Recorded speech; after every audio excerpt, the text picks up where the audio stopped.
Hello everybody, how are you? My name is Tino, and welcome to another book review with Think Literary.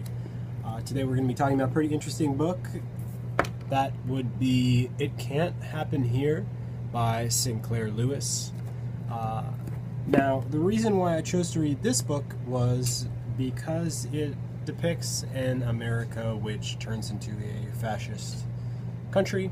So basically the rise of a dictator within America. I thought that was an interesting idea.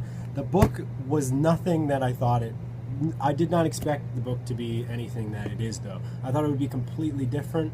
So it was really unique to read this book because I had completely different expectations. You might also have different expectations. So let's get into it. This book, I'm remodeling my reviews a little bit. I think it'd be funner if I didn't talk about the publisher and when it was published and all these sort of things. I think it's just more kind of cooler to just go into it and freestyle with it a little bit. If I know all those things, that's great, but if I don't, hey, you can fact check me. I'll probably get stuff wrong, but that's all right because I just want to talk about the book and give a quick synopsis and my personalized review, which should help you in choosing to read it, or I guess writing your report on it, or whatever you're using this book to do. So this book was written, I think, probably about 1940, though it seems in the language of it much older. It's strange that when books are written in kind of very contemporary language during their time, it dates them a lot more. Meaning that if you have someone like Ernest Hemingway, who writes in like a universal language, so his books always sound like they're old, because he just writes very simply and it's not affected by the times. Whereas this book, where the writer is around the same time period, though he's trying to write much more he is writing more contemporary, using more slang and stuff like that. It makes this book seem older than Ernest Hemingway's books, which is really strange and unique. So that is an aspect of this book. It does seem old and dated. The culture is different in America now.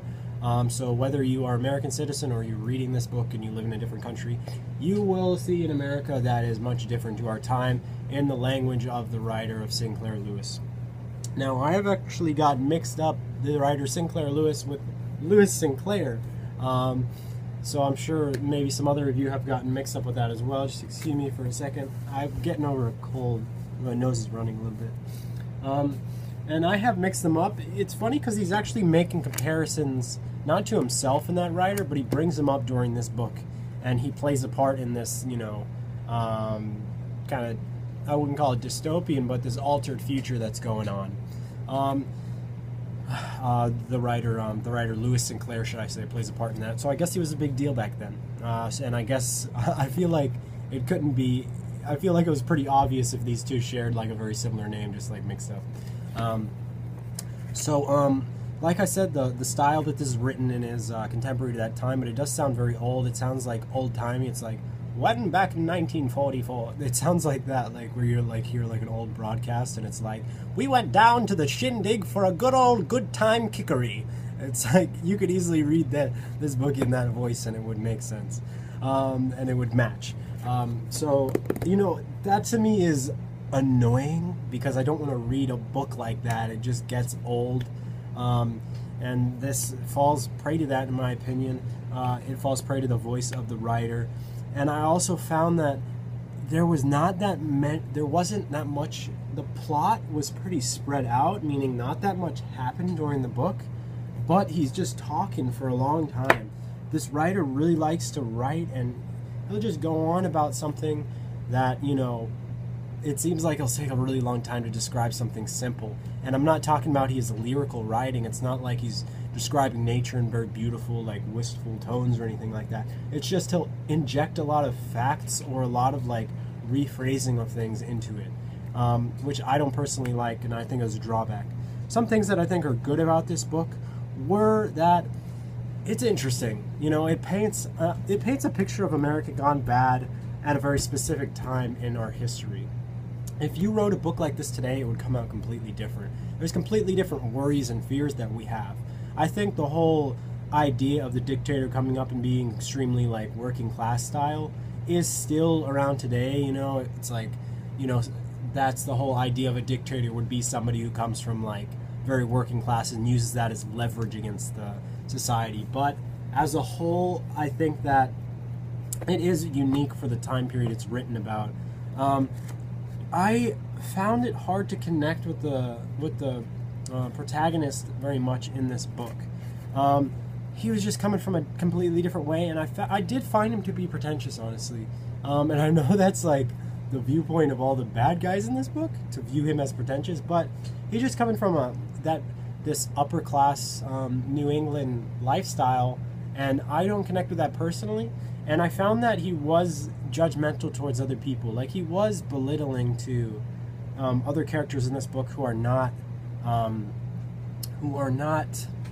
in his class, in this academic class. And I do think there's downsides to becoming overly academic, and there's strong downsides to that as a writer and as just a human being, becoming overly academic and having that be your life. And kind of, I also think there's downsides very progressive. The thing is, the world has changed so much in the fact that our values have changed to where we've become so much more of an open society that there's a little bit of a shamelessness about lifestyle, college lifestyle and stuff like that. Now, whatever your political spectrum is, that's fine, but the life was different back then in terms of the amount of sexual partners people are having, the kind of religious values that a person has, and a lot of those, in most part, have disappeared today.